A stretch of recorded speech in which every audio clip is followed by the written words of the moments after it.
НАТО и ЕС работают над созданием так называемой «стены дронов», которая стала ключом к будущей обороне и возможностям сдерживания Европы.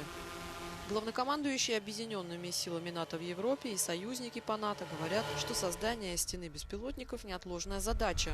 Учитывая участившиеся инциденты с российскими самолетами и дронами в воздушном пространстве нескольких стран НАТО, включая Польшу и Румынию. Министры обороны стран НАТО встретились на этой неделе, чтобы обсудить оборону и лучшие способы реагирования на нарушение воздушного пространства. Кроме того, большее число союзников выделили деньги на недавно сформированную инициативу, предназначенную для закупки Европой и Канадой оружия у США для поставки в Украину. NATO, obviously, working with the EU, working with all allies, right, to shore up their air defenses all along the Eastern Front. And for the Supreme Allied Commander Europe, he views the Eastern Front not simply as those countries that border the East. He views that from the high north all the way down to the Black Sea, the Mediterranean Sea, and beyond, and at depth. As the NATO Secretary General has said, we're all Eastern flank nations. One of the issues coming into this meeting was how and whether to shoot down Russian jets or drones, that there wasn't a uniform rules of engagement. How has that changed or evolved during this few days?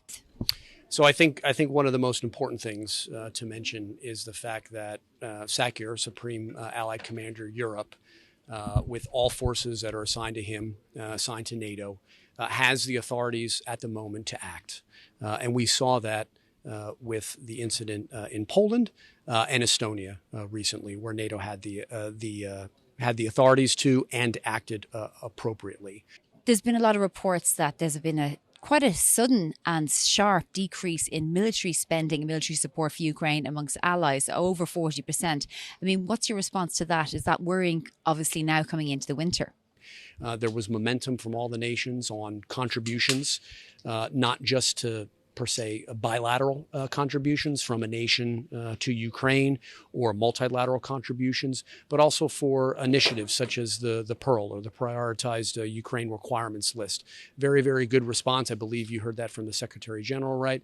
More than half of NATO allies have expressed commitments to contribute. And I think we'll see here more announcements very, very soon.